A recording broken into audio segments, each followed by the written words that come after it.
घर की लक्ष्मी क्यों चली जाती है? शास्त्र, कथा और जीवन के सत्य। हमारे शास्त्रों में मां लक्ष्मी को चंचला कहा गया है। वे एक क्षण में प्रसन्न होकर घर में वास करती हैं और एक क्षण में रुष्ट होकर चली जाती हैं। लक्ष्मी केवल धन संपत्ति नहीं है, वह सुख, शांति, स्वास्थ्य है, मान सम्मान, परिवार का प्रेम और घर की पवित्रता है। जहां मां लक्ष्मी का वास होता है, वहां न केवल धन आता है, बल्कि घर में एक दिव्य आभा, प्रेम और सकारात्मक ऊर्जा बनी रहती है। परंतु जब घर में कुछ विशेष भूलें और बुरी आदतें होती हैं, तो मां लक्ष्मी उस घर को छोड़कर चली जाती हैं। स्कंद पुराण, गरुड़ पुराण, विष्णु पुराण और नीति शास्त्र में इन कारणों का विस्तार से वर्णन मिलता है। आज हम एक अलौकिक कथा के माध्यम से इन्हीं सत्यों को समझेंगे। अलौकिक कथा, सेठ धनपत और लक्ष्मी का श्राप। बहुत वर्षों पहले की बात है। मगध राज्य में सुवर्णपुर नामक एक समृद्ध नगर था। उस नगर में सेठ धनपत राय रहते थे। उनका व्यापार दूर दूर तक फैला था। उनके घर में सोने चांदी के भंडार थे, अनाज से भरे कोठार थे, मणिमाणिक के जड़ित महल था, नौकर चाकर, हाथी घोड़े, सब कुछ था। कहते हैं कि मां लक्ष्मी स्वयं उनके द्वार पर वास करती थीं। सेठ जी के द्वार पर हर रोज हजारों लोगों को भोजन मिलता था। वे धर्मशाला चलाते थे, कुएं खुदवाते थे, मंदिर बनवाते थे। उनका नाम सुनते ही लोग आदर से सिर झुकाते थे। उनकी पत्नी सुमति देवी अत्यंत सरल, सात्विक और देवी भक्त थीं।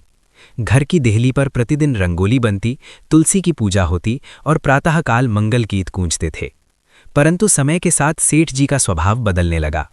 उनके तीनों पुत्र बड़े हुए, शिक्षा पाई, किंतु उनमें अहंकार आ गया। धन की वृद्धि के साथ साथ घर में अनेक दोष भी पैदा हो गए। और फिर वह दिन आया। एक रात मां लक्ष्मी ने स्वयं सुमति देवी को स्वप्न में दर्शन दिए। उनका मुख उदास था, नेत्रों में जल था और वे बोली, सुमति, मैंने बहुत वर्षों तक इस घर में प्रेम से वास किया, परंतु अब इस घर में वे दोष आ गए हैं जो मुझे सहन नहीं। कल प्रातः मैं इस घर को त्याग दूंगी, ये मेरी विदाई है। सुमति देवी हड़बड़ाकर जाग गईं। उनके नेत्रों से आंसू बह रहे थे। उन्होंने तुरंत मंदिर जाकर प्रार्थना की और मां से पूछा, मां, बताइए कौन कौन सी गलतियां हो गई हैं जो आप जा रही हैं। मां लक्ष्मी ने उन्हें एक एक करके सभी दोष बताए, और वही दोष आज भी हर घर में होते हैं जहां से लक्ष्मी विदा हो जाती है। वे गलतियां जो मां लक्ष्मी को रुष्ट करती हैं। पहला, घर में अस्वच्छता और अव्यवस्था। मां लक्ष्मी ने कहा, सुमति, जब से तुम्हारे पुत्रों का विवाह हुआ, घर में कूड़ा करकट इकट्ठा रहने लगा है। रसोई में झूठे बर्तन पड़े रहते हैं, दरवाजे के बाहर जूते चप्पलें बिखरी रहती हैं, अंधेरे कोनों में धूल जमती है। मैं स्वच्छता की देवी हूं। जहां गंदगी है वहां मेरा निवास असंभव है। शास्त्रों में स्पष्ट लिखा है, मलिने नैव तिष्ठामि। मैं मलिन स्थान पर नहीं रहती। घर की सफाई, विशेषकर प्रातःकाल और संध्याकाल में मां लक्ष्मी को प्रसन्न करने का सबसे सरल उपाय है। दूसरा, मां, पिता और बड़े बुजुर्गों का अपमान। मां लक्ष्मी ने आगे कहा, तुम्हारे बड़े पुत्र की पत्नी अपने सास ससुर को बूढ़े कहकर पुकारती है। खाने में उन्हें बाद में भोजन मिलता है, उनकी बात को अनसुना किया जाता है। जान लो, जिस घर में माता पिता का सम्मान नहीं, उस घर में मैं एक पल भी नहीं रह सकती। माता पिता साक्षात देवी देवता हैं। उनकी अनादर में ब्रह्म दोष लगता है। गरुड़ पुराण में लिखा है, पितृदेवो भव, मातृदेवो भव। जिस घर में बुजुर्गों की सेवा होती है, वहां लक्ष्मी पीढ़ियों तक टिकती है। तीसरा, घर में कलह और अशांति। मां लक्ष्मी ने कहा, तुम्हारे घर में प्रतिदिन झगड़े होते हैं, बहुएं आपस में लड़ती हैं, बेटे एक दूसरे की निंदा करते हैं, रात को भी शांति नहीं। जहां कलह है वहां दरिद्रता का वास होता है। मैं कोलाहल में नहीं रह सकती। मेरा वास शांत, प्रेम से भरे और पवित्र घरों में होता है। स्कंद पुराण में लिखा है कि जिस घर में नित्य क्लेश होता है, वहां से लक्ष्मी, आयु, यश और स्वास्थ्य चारों चले जाते हैं। चौथा, सूर्योदय के बाद तक सोना। मां ने कहा, तुम्हारे पुत्र अब सूर्योदय के बाद भी सोते रहते हैं। उनकी पत्नियां दोपहर तक बिस्तर नहीं छोड़ती। प्रातःकाल मेरा सबसे प्रिय समय है। ब्रह्म मुहूर्त में मैं हर घर में जाती हूं और जो जागा हुआ होता है उसे आशीर्वाद देती हूं। जो सूर्य उगने के बाद भी सोता है, उससे मेरा मन उचट जाता है। शास्त्रों में अलसी यानी आलसी को लक्ष्मीहीन कहा गया है। पांचवा, रात को झाड़ू लगाना और कूड़ा बाहर फेंकना। मां ने बताया, संध्याकाल के बाद झाड़ू लगाना, कूड़ा बाहर फेंकना, घर का सामान बाहर निकालना, ये सब मेरे जाने के संकेत हैं। रात में मैं घर में शांत होकर विश्राम करती हूँ।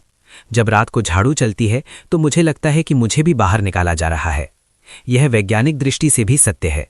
रात को झाड़ू लगाने से घर की सकारात्मक ऊर्जा बाहर चली जाती है। अन्न का अपमान।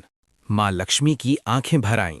सुमति, जब से तुम्हारे घर में समृद्धि आई, तुम्हारी बहुएं थाली में खाना छोड़ने लगी हैं, खाना बनाकर फेंक देती हैं, जूठन में चावल, रोटी सब बर्बाद होता है।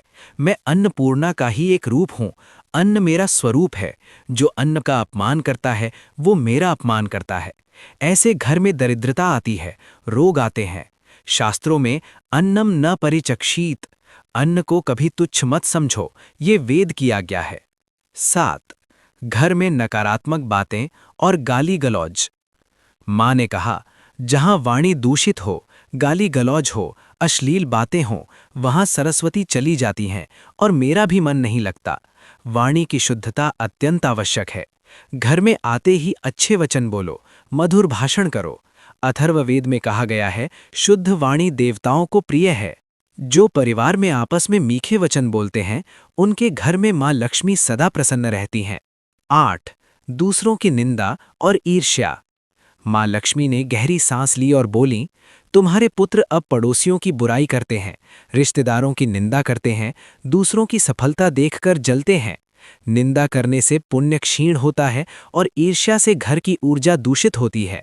मैं उस घर में नहीं रहती जहां लोग दूसरों को नीचा दिखाने में आनंद लेते हों। 9. देवी देवताओं और तुलसी का अपमान। माँ बोली, सुमति, आज कई महीनों से तुम्हारे घर में तुलसी सूख रही है, किसी ने पानी नहीं दिया, पूजा घर में धूल जमी है, दीपक नहीं जला। मेरा स्थान ही मेरा सम्मान है। जहां पूजा घर की उपेक्षा होती है, वहां मैं कैसे रहूं? तुलसी माँ लक्ष्मी का ही स्वरूप है। तुलसी का सूखना घर से समृद्धि के जाने का संकेत माना जाता है। 10. उधार देकर भूल जाना और दूसरों का धन हड़पना। माँ ने अंत में कहा, तुम्हारे छोटे पुत्र ने कई लोगों का धन दबाया है, झूठे व्यापार में छल कपट किया है। मेरे पास आने के 2 रास्ते हैं, श्रम और धर्म। जो अधर्म से धन कमाता है, उसका धन मेरे लिए अपवित्र है। मैं उस धन में नहीं रहती, वो धन नाश होता है और उसके साथ घर की शांति भी। कथा का दूसरा भाग, सुमति देवी का प्रायश्चित। सुमति देवी ने माँ के बताए सभी दोष सुने और उनकी आंखें खुल गईं। उन्होंने माँ के चरण पकड़ लिए और कहा, माँ, मैंने इन दोषों को अनदेखा किया, ये मेरी भूल थी, मुझे एक अवसर दें। माँ लक्ष्मी ने कहा, सुमति, मैं तुम्हारी भक्ति और सात्विकता जानती हूँ, इसीलिए तुम्हें चेतावनी देने आई। अब तुम्हारे हाथ में है। यदि ये दोष दूर हो गए तो मैं और भी प्रसन्नता से वापस आऊंगी। सुमति देवी ने रात के तीसरे पहर ही उठकर तुलसी माँ को जल दिया, पूजा घर साफ किया और दीपक जलाया। सुबह होते ही उन्होंने पूरे परिवार को एकत्र किया और माँ लक्ष्मी का संदेश सुनाया। पहले तो सबने आश्चर्य किया, फिर धीरे धीरे सबकी आंखें खुलीं।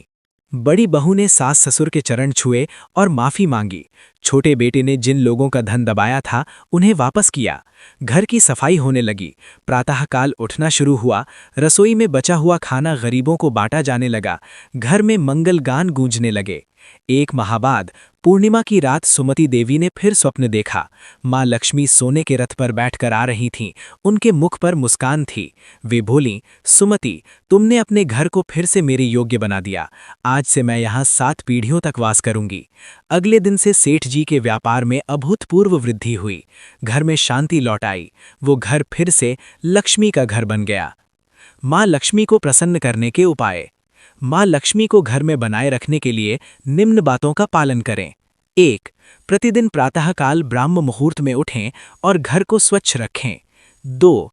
तुलसी को प्रतिदिन जल दें और संध्या काल में दीपक जलाएं। 3. गृह प्रवेश के समय दहलीज पर रंगोली और दीपक की ज्योति रखें। 4. माता पिता और बुजुर्गों को सम्मान दें, उनका आशीर्वाद ही सबसे बड़ी लक्ष्मी है। 5. अन्न का सम्मान करें, थाली में खाना न छोड़ें, व्यर्थ खाना न फेंकें। 6. घर में प्रेम, सहयोग और मधुर वाणी का वातावरण बनाए रखें। 7. शुक्रवार को माँ लक्ष्मी की विशेष पूजा करें और श्री सूक्त का पाठ करें। 8. दरिद्रों को अन्न और वस्त्र दान करें, ये सबसे बड़ी लक्ष्मी पूजा है। माँ लक्ष्मी के आशीर्वाद का श्लोक। या श्री स्वयं सुकृतीनां भवनेष्व लक्ष्मीः पापात्मनां कृत धियां हृदयेषु बुद्धिः श्रद्धा सतां कुलजन प्रभवस्य लज्जा तां त्वां नतास्म परिपालय देवी विश्वम। अर्थात जो श्री लक्ष्मी स्वयं सुकृतियों के भवनों में स्वयं निवास करती हैं, पापात्माओं के हृदय में अलक्ष्मी बनकर रहती हैं, सात्विक लोगों में श्रद्धा के रूप में हैं और कुलीन जनों में लज्जा बनकर रहती हैं, हम उन्हीं माँ को प्रणाम करते हैं। उपसंहार। माँ लक्ष्मी केवल धन की देवी नहीं है, वे घर की पवित्रता, परिवार का प्रेम, माता पिता का आशीर्वाद, अन्न की शक्ति और वाणी की मिठास हैं। जब इनमें से कोई भी कम होता है तो माँ लक्ष्मी रूठ जाती हैं।